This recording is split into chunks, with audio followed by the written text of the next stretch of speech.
Games podcast. Thank you very much for bearing with us. We had a little bit of a mishap yesterday. Actually, I did. My neighbor's shower decided to have a shower in my house, so we kind of had to postpone the podcast. Yeah, I know, it sucks. Crisis averted, though. Crisis averted. So thank you very much for joining us.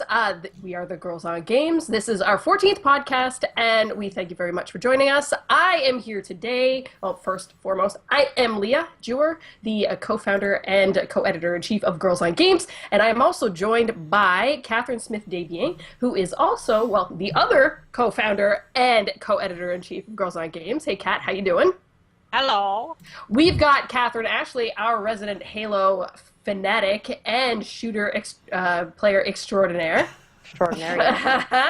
And we've also got Simon, who is our podcast technical producer, and also knows everything there is to know about PC gaming and especially CS Go, Counter-Strike Go. That's the one. That's his favorite game. And tonight we've got a really interesting podcast for you. We're going to try our best to... We're going to have to keep it short tonight because a few of us have got a little bit of the cold. So if I sneeze, I apologize in advance. But we're going to dive right on into it. I want to know what you guys have been playing lately. I've been playing a little bit of Halo 2 since I finished Halo CE and saw that little teaser about Halo 5 with Hunt the Truth. Yeah. What have you guys been playing? Girls first. Ladies first. Girls first? Ladies first. Kat? I've been playing Bloodborne. We got an advanced copy, and apparently 4 days is not enough to even get to the first boss. And through true Dark Soul fashion, I am walking around in circles, killing things, constantly dying, and I have no idea what's going on. I was going to say, if it's anything like Dark Souls, you're going to wander around a whole lot before you figure out exactly what you're doing. And, my boyfriend is a huge Dark Souls fan, and he's doing a new game plus on the first Dark Souls game, and I was like, hey, dude, can you help? Because, this shit is cray. And he was like, yeah, I walked in, after, 3 or 4 hours, he's like, I found the first boss. I did not found the second lantern or bonfire. He's like, but I found the first boss, and he knocked me out, and now I think I unlocked the leveling system. And I was like, you think you unlocked the leveling system? He's like, I think I unlocked the leveling system. Yeah, and that's fun software. I went into a different direction. So for the past 5 hours, I've been running around trying to find the goddamn boss or the second lantern, and I'm still like, what the fuck is happening? So all in all, you're just your regular From Software game. Pretty much, yeah. Oh my, yeah. Bloodborne is one of those games that when they announced it and knowing it was coming as Dark Souls producers, I was like, yeah, this is going to be a game where it's going to be a lot of trial and error and fumbling around until you actually figure out what the hell is going on. I was reading an article today on Polygon about, and the dude had titled it, Things I Wish I Had Known Prior to Starting Bloodborne. I was like, that's nice. I'm going to read this because, I can't wait to play that game. Kat Ashley, I know you put up a review for Codename Steam. What else have you been playing? I just finished The Walking Dead Season 2, which I enjoyed just as much as the first one because I heard bad things about it. That wasn't as good, but fucking fantastic, and I can't wait for Season 3. Other than that, nothing. I'm in end of school year mode, which means I have something to do every bloody day practically. So I'm on a gaming hiatus. That sucks. That's what you got to do when you're end of school. And Yes, congratulations to Catherine. She's got to pick now what she wants to do for next bit of education. She got into 2 programs she wanted to. So, yay! Congrats, Kat! Smarty Pants. Thank you. Smarty Pants in the house.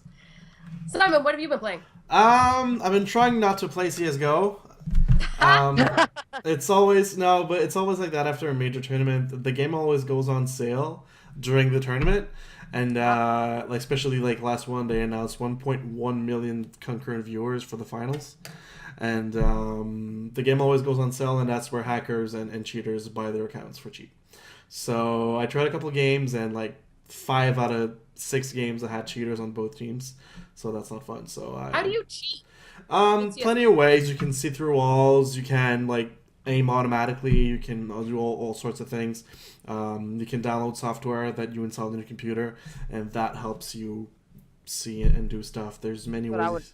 play. You have to pay it, and you have to pay to get them. I don't understand personally, like what's the fun of knowing everything and being better than everyone else when it doesn't matter. Okay. But yeah, I've been trying not to play it because it's been really ruined by that. And other than that, a bit of City Skylines, still fun. Oh, yeah. I'm into right now. I'm actually looking at the fucking videos on YouTube to figure out like how to optimize my traffic configuration and shit. So yeah, it's really really fun. I'm really enjoying it right now. So we're gonna have to add urban planner extraordinaire to your title. No, I suck. Like my cities look like garbage. It's retarded. Like I tried to make it pretty and shit, but then I just am like fucking squares and whatever. It fits. That's all that matters. But no, it's fun. And other than that, no, it's been pretty quiet on the gaming front. Yeah, it's kind of a good time to be gaming though, because except for poor Catherine, who's in the middle of exam time, it's still friggin' cold in Canada. So yeah, Yeah, stay definitely. inside. You can't go outside. Even say we had St. Patrick's Day parade here in Montreal, and it's just too bloody cold. I stayed home and played Halo. Ha! There you go. So speaking of Halo, let's jump into some of the hot news that happened this week. We've got that wonderful Halo teaser, Hunt the Truth. Did everybody get a chance to listen to the little audio clip, peruse the website, see all the secret hints, all that kind of stuff? Yes, no, maybe so? Semi. Semi, Very kind busy. of, But it's essentially. like I Love Bees for those who haven't watched it yet. So it's a nice little viral campaign. I love Some ARGs. excitement for Halo 5. Yeah, I love well. those things. It's so much fun. The Portal 2 one I love that was shit was too. really fun, but disappointing at the end. But like, I love those things. You know, there's hidden videos and hidden stuff in the web code of the website you have to find, Yeah, and then it figure brings you out. to somewhere. Yeah, I fucking love those things. I It's just so much piggyback fun. right on other people because honestly, Yeah, of sometimes I hit course, those of course. puzzles and I'm like, what the fuck does that even mean? yeah. Exactly. Well, I just love that audio clip that they posted. I mean, what is it, like 2.5 minutes, maybe 3 minutes with that dude? It totally reminds me of that podcast Serial that was like super huge. You can see where they were inspired by it, right? Yeah. And just the idea that we're having a new one of those every week, like, oh, that's awesome. Mm. So love it. On top of that, what else is going on? Cat's playing Bloodborne. That came out today. It's getting great reviews, though a lot of them are like not totally out yet. Like a lot of them are like, these are reviews in progress, which is kind of what Catherine's going to have to do at some point. Because yeah, the game is huge and the multiplayer only went live yesterday at some point. What else is going on? Sorry, I'm reading through my notes to make sure I cover everything. Mario Party 10 came out. Had some fun at that. Yeah, we got to download it. We need to have a Twitch night of playing Mario Party. Yes. Yeah. In You other need, words, you need to host that because people are gonna love that. If anybody's curious, we did get a hands-on with Mario Party early. If you're still wondering if you want to pick it up or not, you can go see. We've got examples of how the amiibo work in Mario Party and Amiibo Party. In Mario Party, Amiibo Party, if that makes sense. We got little videos and me trying to do like first person with Princess Peach trying to use the amiibo. It was kind of funny. I really love the Bowser mode. The Bowser mode was really cool. Yeah, that was cool. Yeah. So essentially in Bowser mode, it's like 4 or many versus 1 because you could have multiple people. So think like Evolve where you have like the monster versus everybody else. Here you have Bowser against everybody else. So everybody else is in some sort of, well, we were in an underwater level and everybody was in like this little submarine thing and everybody was playing as a team and then Bowser was the opponent. And so I was Bowser. So everybody would roll and do their thing. And I was trying to catch up with them and get to them before they hit the end of the board. The mini games are a hell of a lot harder. Well, easier for me as Bowser, but harder for everybody else to give Bowser a chance to kind of like catch everybody. But it was pretty neat. They had some pretty cool mechanics with like you having to draw on the gamepad to try and like confuse people and do some fun stuff. Yeah, I was enjoying it. If Mario Party ruins friendship, Mario Party 10 will want to murder your friends. I think that's what they were going for. I love stuff like that. Oh yeah, we're gonna have to have a party. We're gonna have to have a Mario. Competitive juices flowing. Yeah, well, Especially the Bowser Party because it was like all of us against Leah. Yeah, And I'm just sitting there that's going, exactly why. And she was having fun. She was laughing like a maniac. Maniacally? Oh yeah, that's the word. It was fucking scary. I don't think I've ever seen Leah like that. It's never again. all right, my evil side came out. Oh yeah. Evil side came out. And another piece of news, if you folks haven't heard, we are starting an indie spotlight Thursday nights on Twitch, and the first one starts next week, April 2nd. The whole concept is we are highlighting indie games. We could be playing alphas, betas, pre-release, anything, full release games. The idea is to highlight indie games that, you know, it's a little bit more difficult to get the same spotlight against everything else that's out there, especially the big AAAs. And we have a wonderful, wonderful like community of indie developers here in Montreal, in Canada, and then if you want to extend it to the world.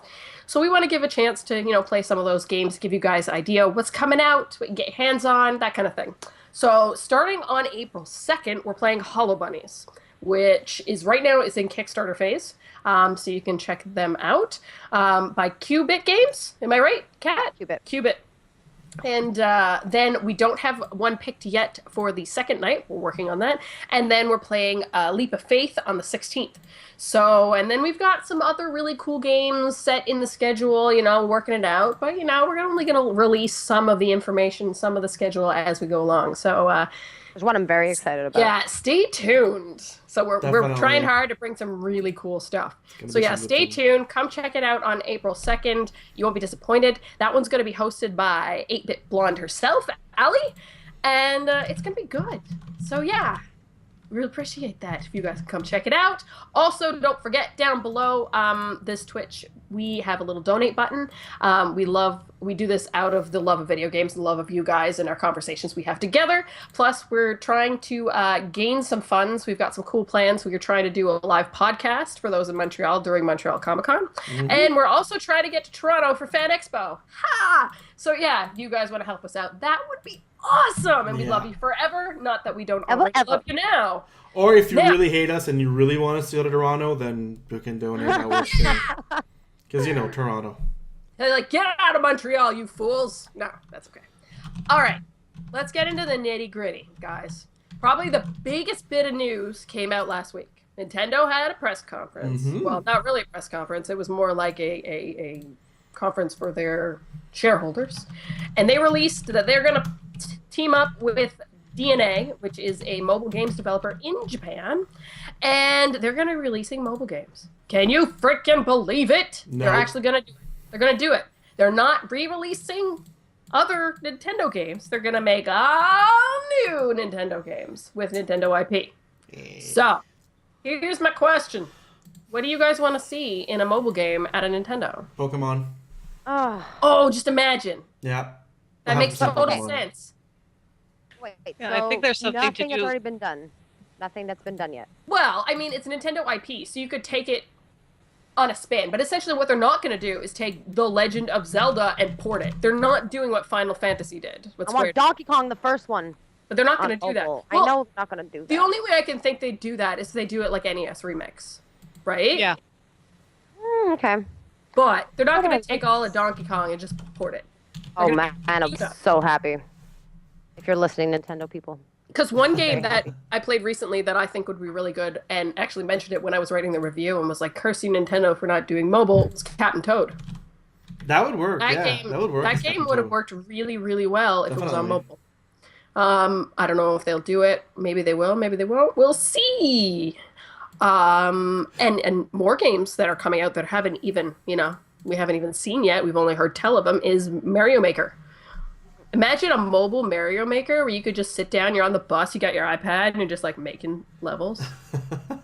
Come on, that'd be fun. That could be fun. That would be really nice on an iPad. I mean, like, people have been saying Mario Party in the chat, and what I would like to happen, and that could be really fun, is that play I'm gonna say a la Facebook. I don't even know I fucking like saying that, but like that everybody has their part to play in advancing the board. So like you play with other people online, and then you play your token and you play online against other people, but on your mobile phone.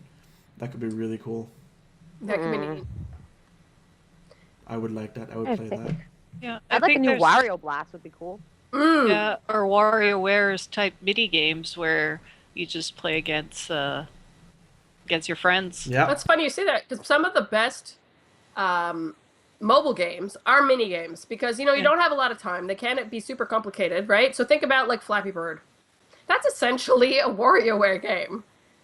You know, it's just like get as far as you can. I'm playing another one called Crossy Road right now, where it's like this asymmetric game with this chicken, and you're trying to make him cross the road and other things, and trying to get hit by cars or trains or jump in the water. It's freaking addictive. It's But Frogger-like. it's oh yeah, it's straight up like Frogger. It's Yeah, Frogger well, clone. Yeah, it is Frogger. Yeah, it's They, Frogger like. well, No, yeah, they definitely. could do like runners and that kind of stuff, like Sonic did Sonic Rings or whatever, that are like simply concept of games that already exist, but just with the A spin. Nintendo skin on it. Maybe that's what they're gonna do for now. And we'll see how it goes. Oshiaga released their Oshiaga's a huge music festival here in Montreal, and a 3-day long thing in August. It's their 10th anniversary this year, and they announced their lineup through a video game. That was So Yeah, I that spent was an really hour. smart. I spent an hour playing a 10 full run like game, trying to unlock everything to give it to the radio station so that they would know who was coming, because even the radio stations didn't know. So I'm just like sitting there on the bus, like must get to next level. Oh damn it, I died. That was pretty cool. Any other ideas, Nintendo? I Well, said- What is the chat saying? Mario Saying a Party lot of Mobile. Mario Party Yeah, and that kind of lots of stuff. Mario Party. Yeah, I mean Mario. Anything where it's like a party game makes a ton of sense.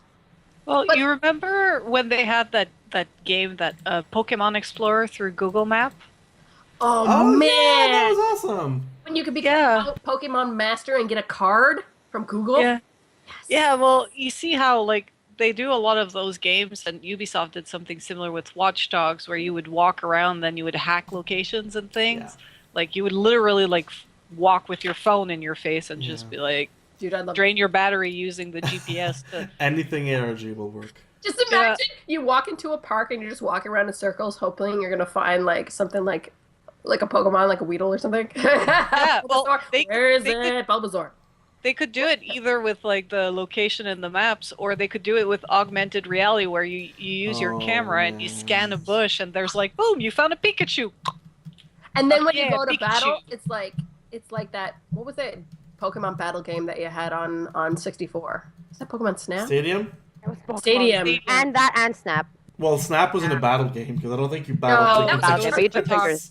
Yeah. That was a card Took game. right? pictures. It was Yeah. a picture Well, game. you're in like a GP thing, and then you like take pictures. It was the best. I love that game so much. You know what? I'm one of the only ones that didn't really. I found it kind of boring. I know, and trust me, I have this conversation with Devin all the time. Yeah, and that's his reaction But it basically. was so much fun. You could throw an apple at fucking Charmeleon and he would run through Charizard. It was like, rah! It was the shit. Nope. Nope. No. I Not a should fan. mute you now. I should mute you. No, Chris. Hey. Your opinions are not And then- relevant. What can we see out of like the two flagship Nintendo properties, Zelda and Mario? Like, would they make a mobile version of Zelda? Or would they just do stuff with Zelda as or Link as a character in games? Can you Mario, make it- can you would make you a make a mobile touch version? Because like the idea is, and Nintendo is like notorious and super smart for doing this all at the same time. They want to use the devices as they are. They don't want to have to like make spots where you put your thumbs and have like fake That's annoying. joysticks. Tried that with the Lego games on the iPad, and I found it a little difficult. They're not going to make add-ons, like that kind of stuff. So, like, what can we do? Have you guys played any really good platformers on an iPad, on a Android phone, anything like that? The No. Bastion port have. is really good for iPad. Yeah. And how do they do the mechanics?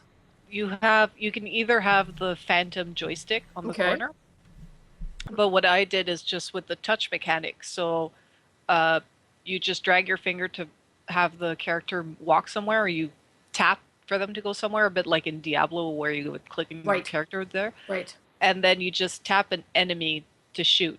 Oh, cool. But I went with double pistols, so me playing that game is basically me going, My poor screen. Jesus Christ. Most that games sound. are like that though. yeah, but I mean, it worked well. It worked really well. And, you know, I was just on the train on my way to Ottawa. I had it on my lap. And for like 2 hours, I was like, People must think you're around me were crazy. just like, what the hell is she doing? I was just like, killing people.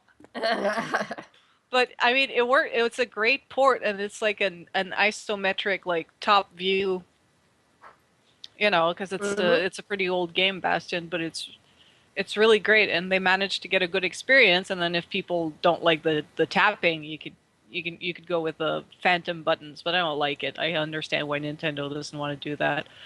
I think they could have some good puzzle games. I think they could make great companion apps for Zelda.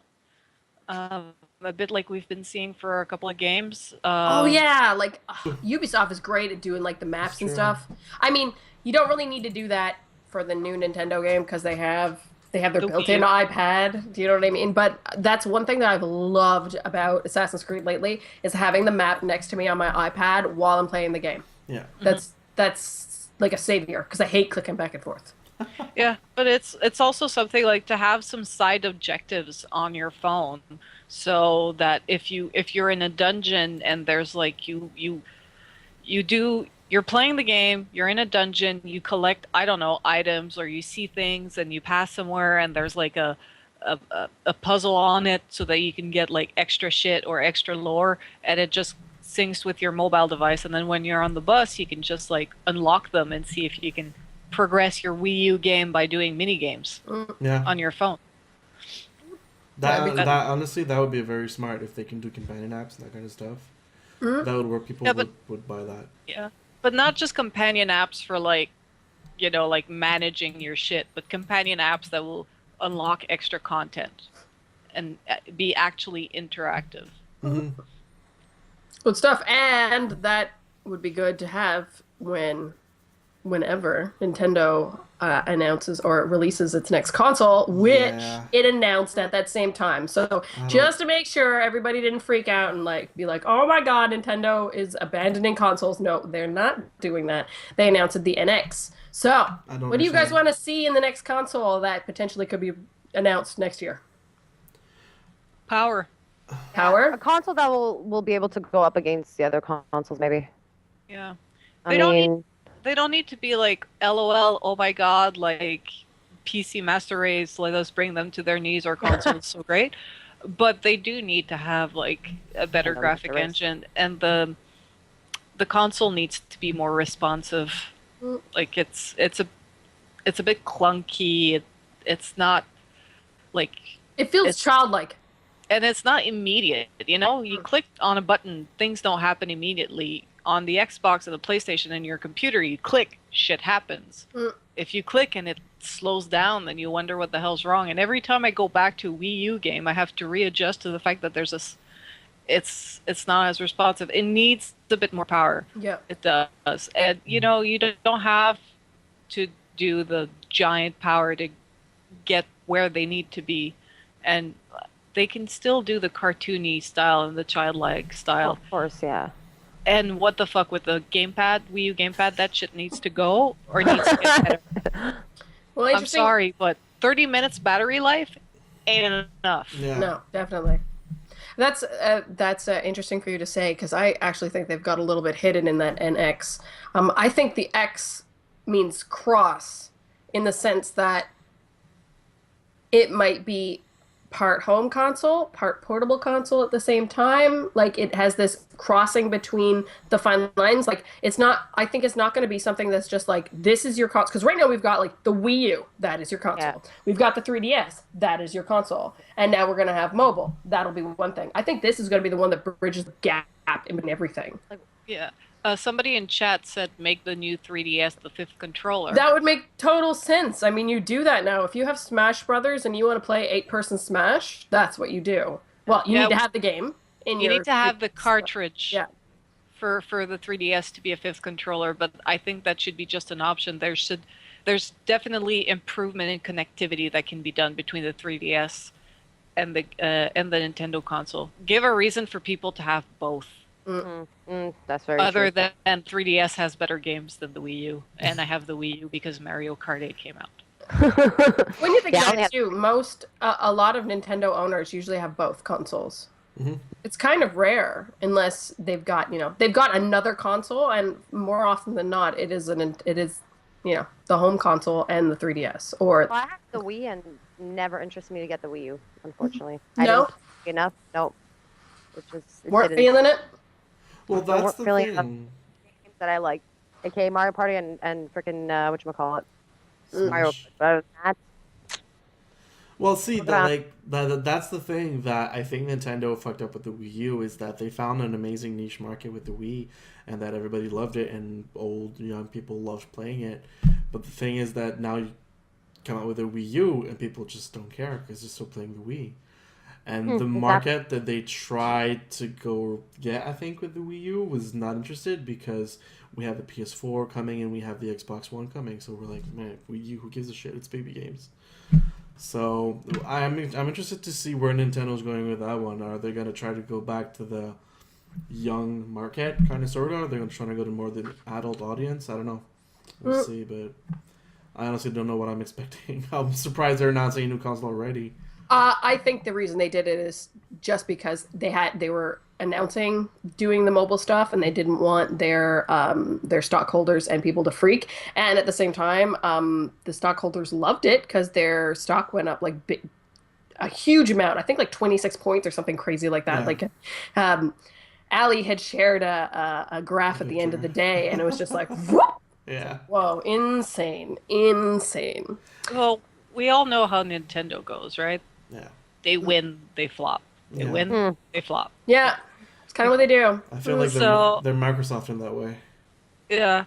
So they're really smart in announcing it and then just taking their sweet time and teasing us and keeping us talking about Nintendo. Yeah. Because I think Nintendo is still relevant and Nintendo still has something going for them and they can do great things. It's just I feel like lately they haven't been doing living up to their standards, to be honest. Reminds me of the days of the GameCube. Yeah.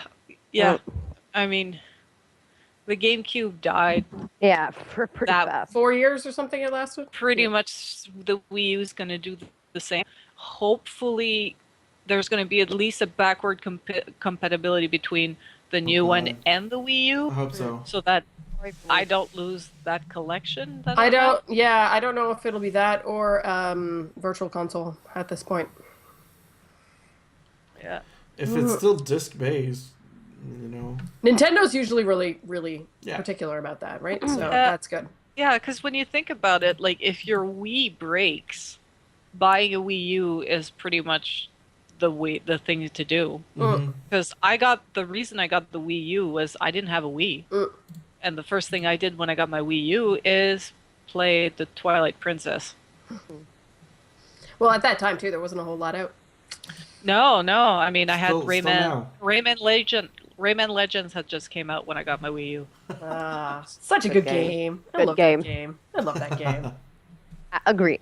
All right, question of the week. Also, we'll take some questions from chat. So if you got any, throw them in there. The crew will throw them in the Google Docs so that I can keep track of them at the end of the show if you guys in chat have any questions. But our question this week is, what is the worst game-breaking glitch you guys have ever encountered? One that makes you want to rage quit. Let's start with Simon. Old school World of Warcraft players will know what I'm talking about here, and probably all of you also will know because it was actually in the news. It's the corrupted blood bug, kind of, sort of. What happened was that you went into an instance called Zul'Gurub, and a boss there would poison your group, and someone found out that if, hunters, they have pets, if their pets were dismissed while they had that corrupted blood debuff on them, and they brought them back in a major city, everybody would get infected. So level 1 to level 60, you would take damage and you would die instantly. Oh my god. And yeah, that was something that plagued servers for many a days before the Blizzard decided to patch it, and it was really interesting to live it, to actually see what was going on during that time. Because you would come up into the city. I was still kind of new in that game, so you would come into a city and then you die, and you're like, "What the fuck is happening? Why am I dying?" And you'd see corpses everywhere around you. You're like, "What the fuck is going on? Are we being attacked?" Because I was on a PvP server. I was like, "Are we being attacked?" I was sure that we're being attacked. Then someone was saying, "No, it's it's a bug. It's a bug." Some people said Blizzard was getting hacked, and then someone was hacking the game, and it was just complete clusterfuck until we actually realized what was happening. How long did it take them to fix it? A couple days, actually. Okay. I think a day or two until they figured out exactly what they needed to do to fix it. But yeah, that was really interesting, and it was something that was really annoying. But when you think back about it, it was pretty fucking amazing. And I think that they, funny. yeah, like they even, I forget if it's Harvard, but like one of those fancy pants school did a report on it that was like how does this propagate through an online video game, and like how does it work, and how does it affect people, and how does it, and there was a very serious research going on in regards to that event, and it made like the news and press and that kind of stuff. So I thought it was really, really cool to be there to live it. So yeah. Was it straight up like a real epidemic? Yeah, because you can do anything. As soon as you would get back to your corpse, you would die instantly, and it would spread as soon as you had it, everybody else around you had it. So it would just spread all over the main cities over and over. So wherever you go, it was death and destruction everywhere. That's wild. Yeah, it was really something. And for an MMO played online, that was really special. Like offline, you get a bug, okay, it happens, but like happening in real time, that was really something else. Sweet. Cat SD, what's the biggest game glitch you've ever run into? I've touched on this on previous podcasts, but I've lost an entire Knights of the Old Republic 2 game 1 hour away from the boss. What? No, I don't remember Oh my you ever God. talking about I don't this think you talked before. about that. We would have remembered. That's Yeah. terrible. But basically, I glitched into a wall Oh. and could not get out. And I tried to get out with my companion, and he glitched. And it auto-saved and glitched, and I did not have a previous save games that was close enough to where I was. Wow. Because I was being a douchebag and obviously not saving. So my game was gone. That Oh sucks. my god. An hour away. So and it was... Oh. Did you ever finish it? No, I just looked at Pascal and I went, dude, and he went, oh, six FSC, thanks for 5. I was just like, seriously? So what did I do? I YouTubed the ending. Well, that's all you can Never. do. Seriously, like people were like, oh, Skyrim is buggy. I'm like, oh yeah? Knights of the Old Republic 2. That shit was buggy. Cat Ashley, how about you? I've been thinking about that for a while now, but I can't for the life of me think of one that broke the game. I've used glitches to help my game. Mm. But I guess if I have to say one thing would be Master Chief Collection. Trying to play multiplayer, never getting in. Oh yeah. It's cutting out. It fucking, I don't know. Yeah, Master Chief Collection. What game glitches have you used to help you? Oh, my infamous Skyrim one, where you just read a book over and over and it levels you to level 80. Really? Instant. Oh, fuck I yes. used- It's like a specific book in the house. I use a speech technique. You would talk to a guy, and like you would go back and then convince him, and then go back, and then you would do it. And it Oh, would, I like, never did level that you up. one. Yeah, that's the one I did. No, I just did that, and I abused the so I can max my the hell is it called when you want to build armor, so I can get my Daedric armor. If you abuse like is it the iron or something? One of the things you have to abuse, and you level it like fucking like maybe half an hour, and you get your Daedric armor. And another one was the Destiny loot cave, which I was a Oh man, we all I did the spent Destiny like loot 3 hours straight shooting into a hole. Like I actually did that. Like I know I've seen articles making fun of those people. Like I'm one of those people, man. I did just it. shot We did directly in the end. Got me some good shit. A I lot don't of care what us they did say. it. Got me good shit. A lot of people did it. I'd be curious to know how many people took up that bug. I used only it for got themselves. good gear from there. I never got it from fucking Zer, the piece of poop. So I abused it. My worst one is pretty recent too. Assassin's Creed Unity. There's this one spot where you're learning about the assassins, and you have to go into the stained glass room, and the game was fucking chugging. And this is before the patches came out in the beginning, right? Because we were doing pre-release. And we were actually, Catherine and I and another reviewer talking back and forth because I was having so much problems. So the stained glass was gorgeous, but it was right on the edge of a restricted zone. So whenever you go close to a restricted zone in Assassin's Creed, it like gives you this like prompt, like it makes a noise. It's like, "Meow," and it'll be like restricted zone. Like you entered somewhere bad, like you got to be sneaky now. Mm-hmm. And between all the render power of that of the stained glass, and then the restricted zone, and then me trying to get up the wall, climb up the stained glass, to jump across in a timed fashion across these chandeliers in the right time to jump down a hole. It just wouldn't. It just no.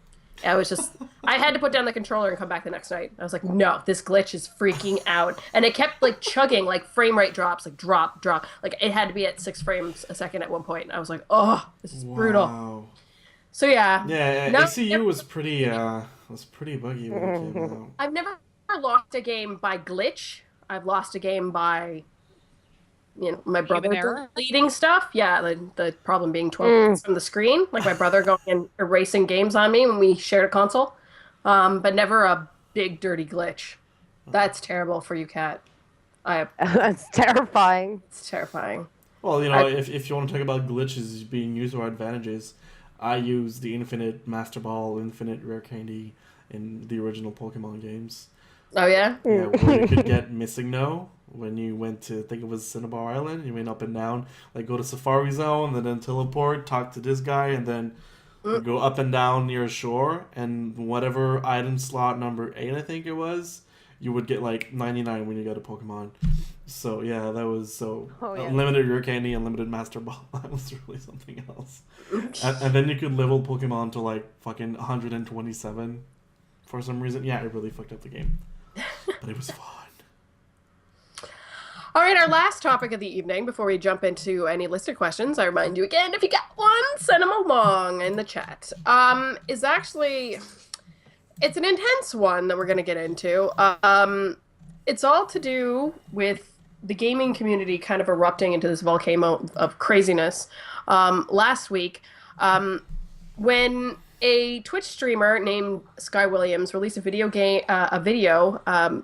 condemning certain women on how they attire and present themselves on Twitch. And essentially, and I wrote this down because I want to make sure I get it right,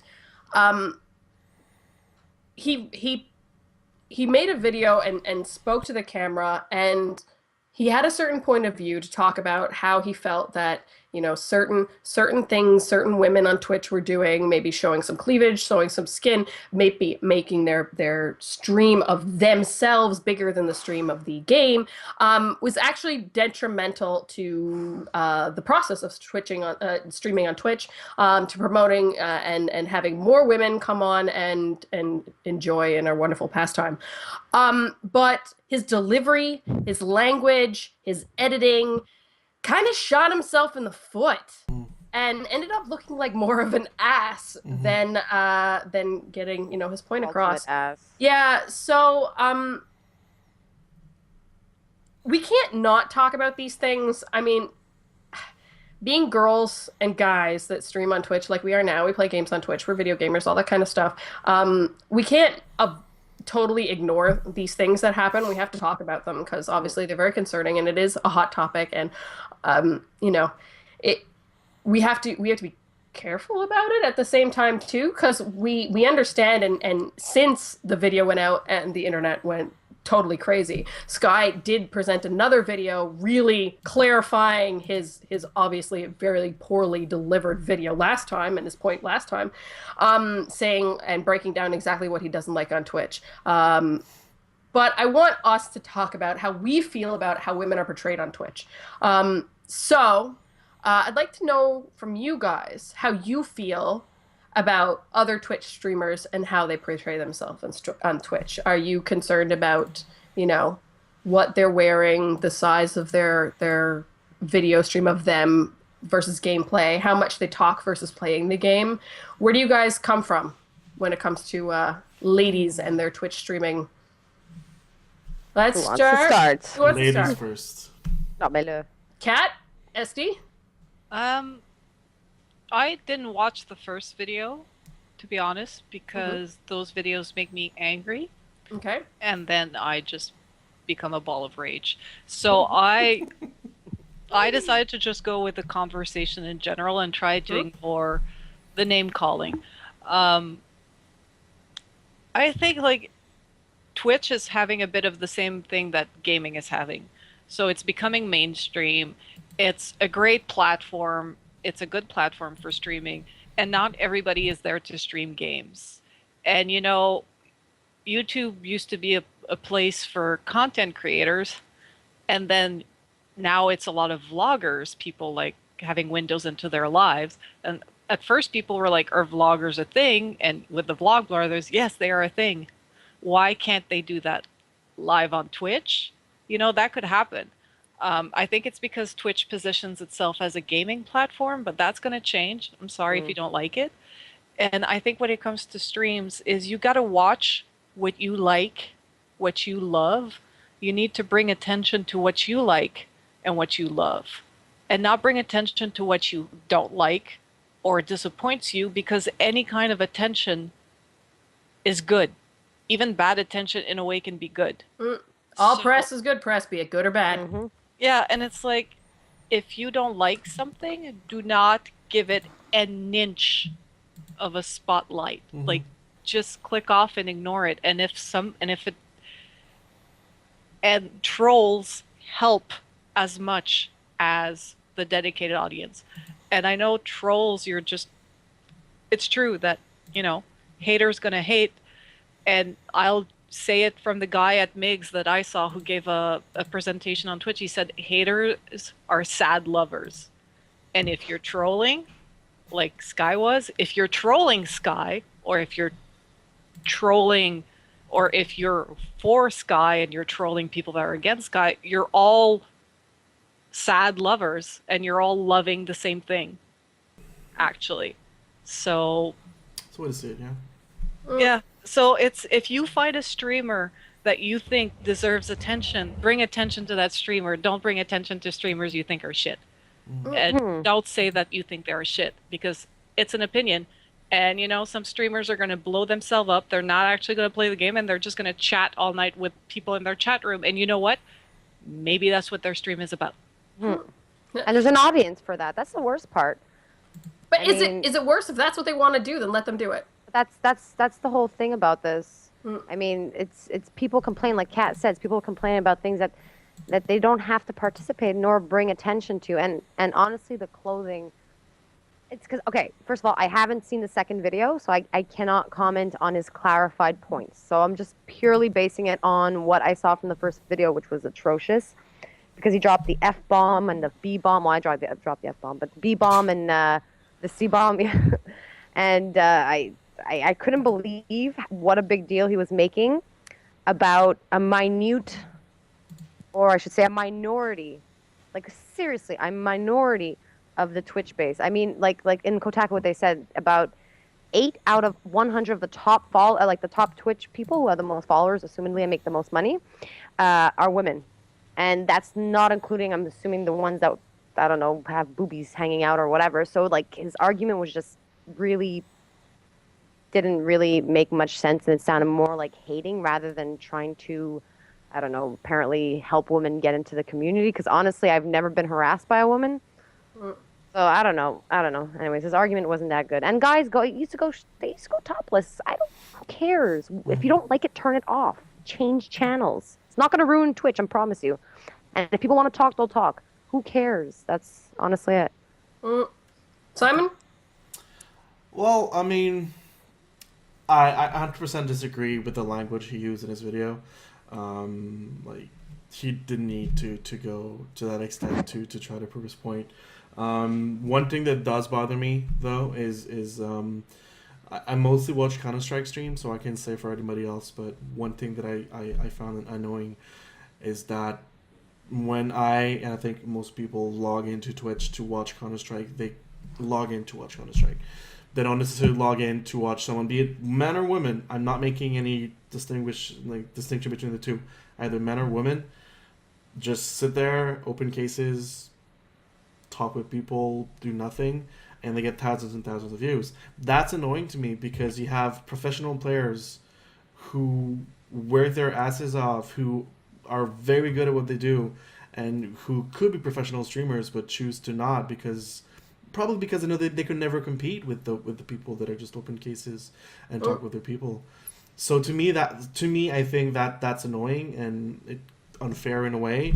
You know, you have someone like Doomore, who's a super funny guy, who's awesome, who gets on average 80, 70 viewers a night, and he streams like every other night. So I think, to me, the people up top doing that take away the spotlight, take off the spotlight of people that should be getting the spotlight. And to me, that's annoying. But at the same time, that's the prerogative of that streamer. I agree, 100%. To work and to get his stream known. It's not enough to just do, and this is Catherine going as a media and web designer professional. It's not just enough to do. You need to build, and you need to market.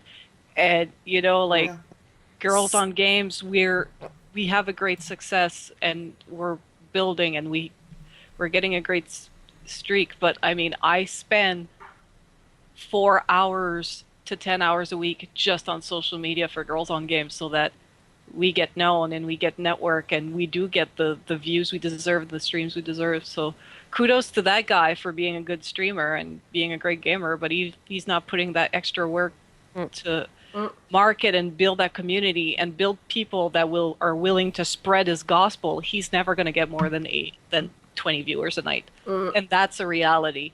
And those chatty streamers that are like engaging with their communities, that's how they're getting so many views, because he's chatting with people that are chatting with people that are chatting with people. You need to do both. And this was that was community management 101. So the thing with Twitch too now is that Twitch started off as straight up streaming.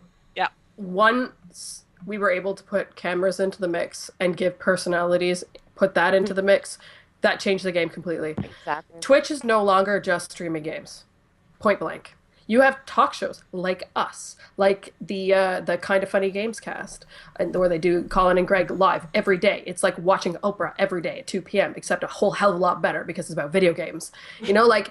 You have full-on productions that I know Simon, when he sends us the links to the CSGO competitions, like, frig, it's like watching ESPN. Like, these are full-on professional productions. Like, it's no longer just one person playing a game in front of the thing. This is going to evolve just like YouTube did.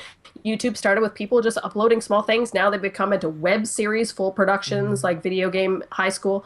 So, you know what? When it comes to women and streaming, like, to each their own.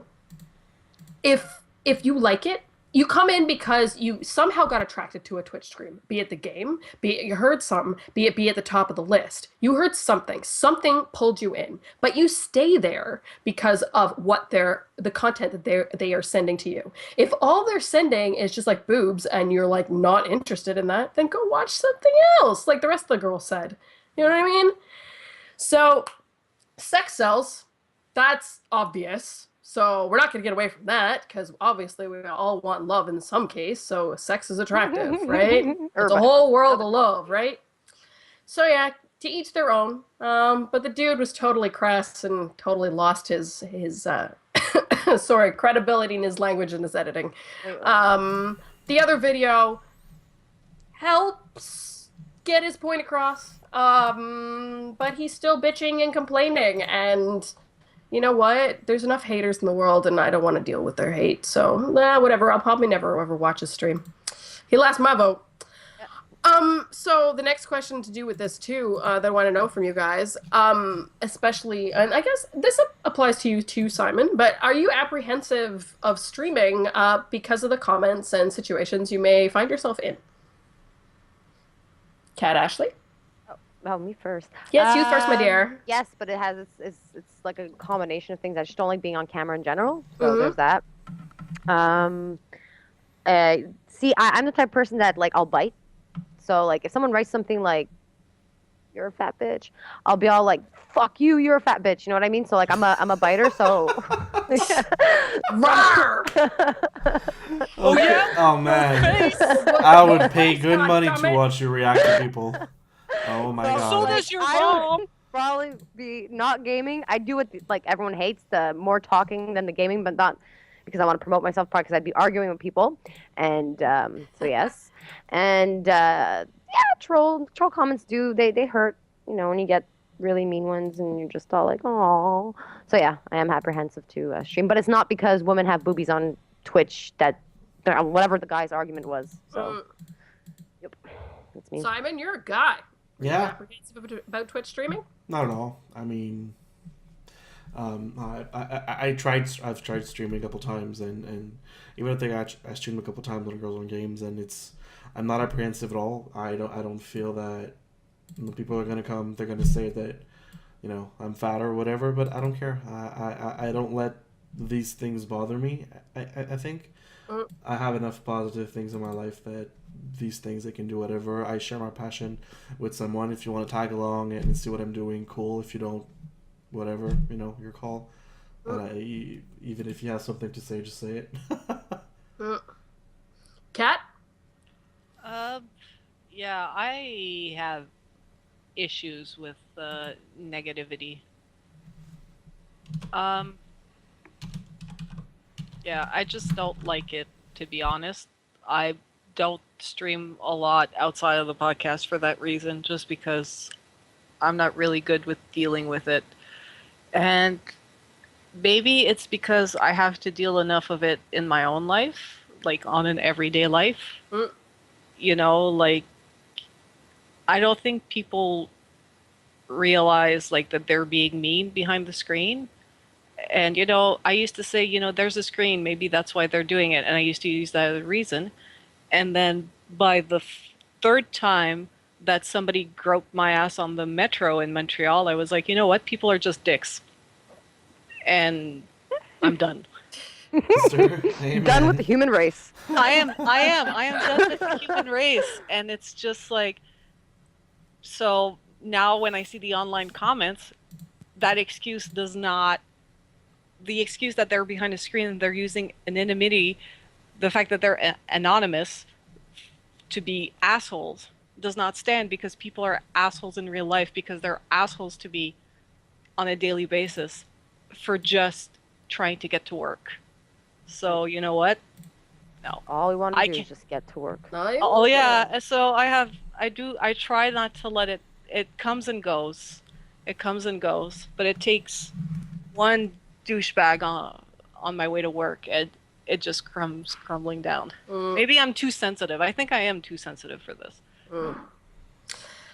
Me, myself, no, I have no apprehensive streaming on Twitch. More of getting the time to do so, because, hey, life, it happens. I'm actually pretty used to dealing with trolls, because dealing with the websites that I do on a daily basis and the social media accounts that I do on a daily basis at my day job.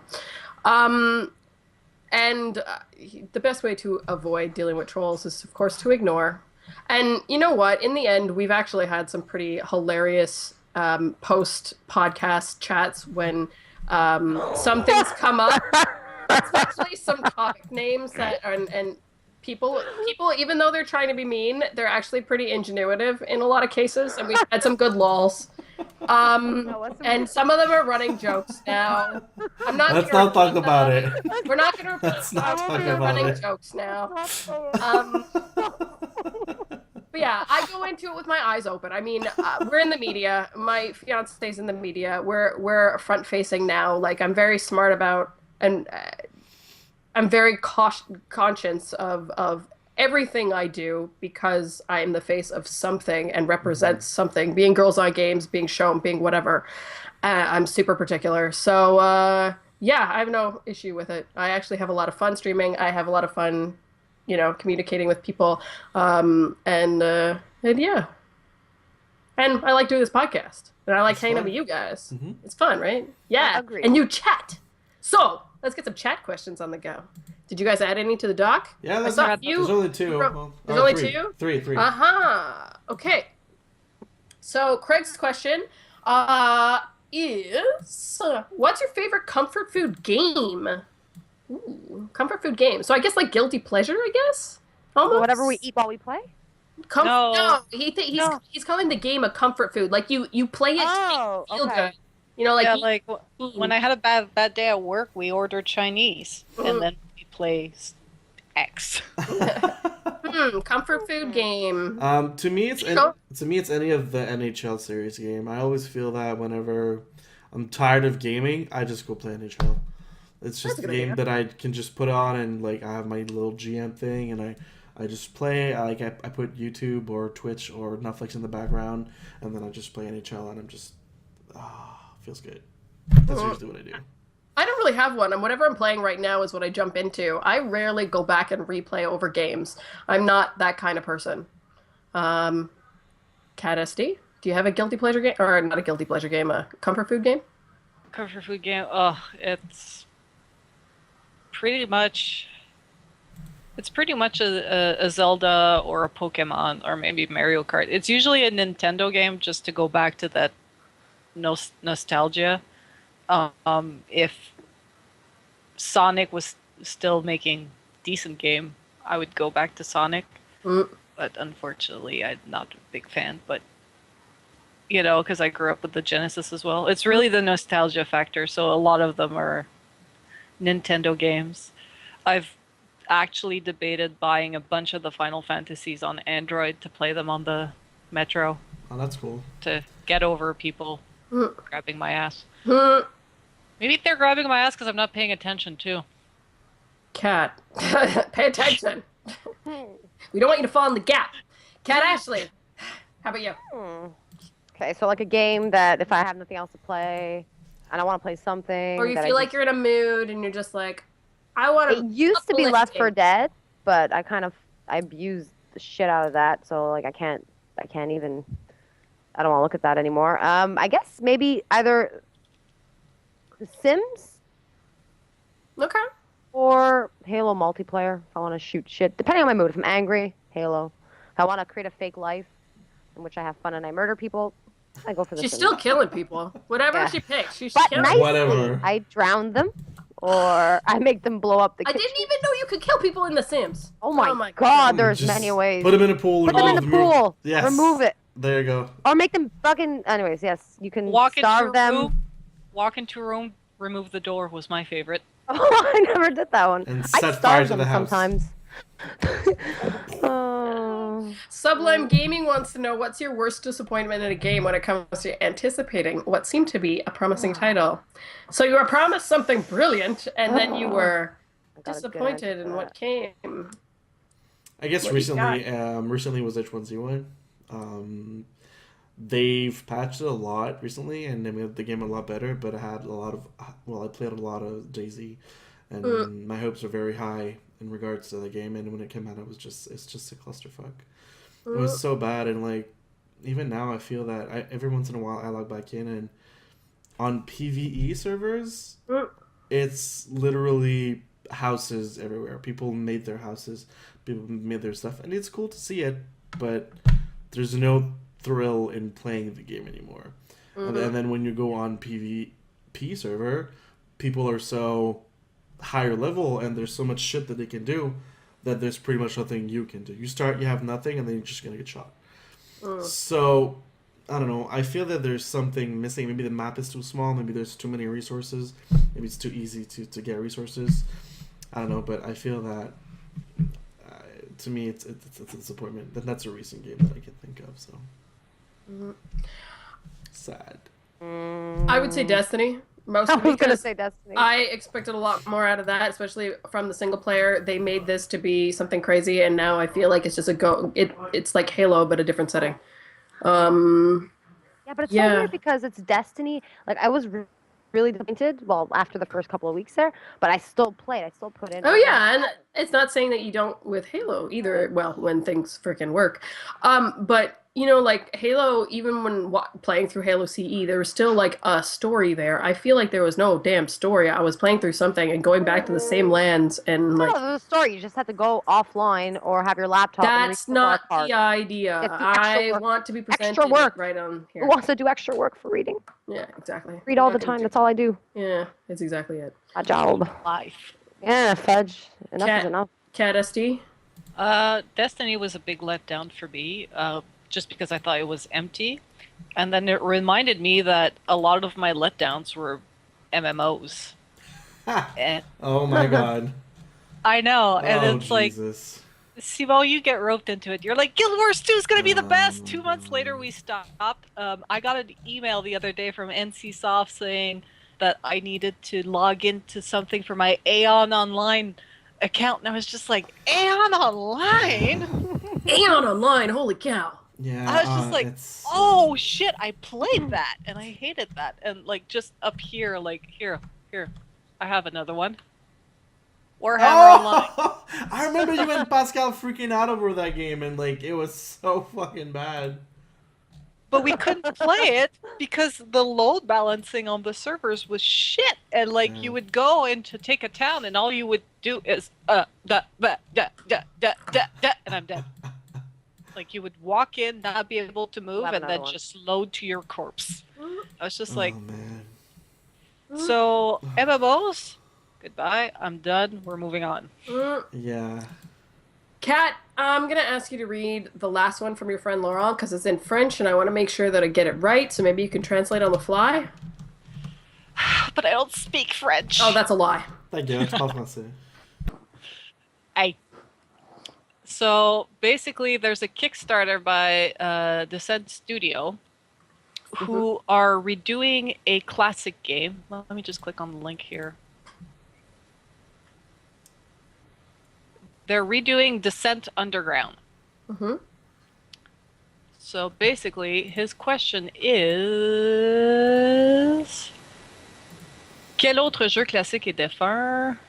Okay, so which classic game or a game that got interrupted because the company like went out of business or something that you would like to see redone or brought back to life in 2015? Ooh. He said, then he says, I remember Descent Free Space was a great game, like he loved it, and unfortunately the game, unfortunately the company got acquired and then split and eventually dissolved. So the game died with the company. So he's really excited to see the Kickstarter and being able to like play it again. It's going to get ported to new platforms. So That's do you a have? Good question. I think I got one, and they're actually doing it. King's Quest. Oh yeah! Oh, that one's gonna be good. I forgot about that. Yeah. That's gonna be really fun. And have they made a Myst in the past little while? Because I wouldn't mind that. Mist. Wow. That's old school too. Oh wait. Okay. I have. Okay. Go. Either. Maybe Ninja Gaiden, but really World Heroes.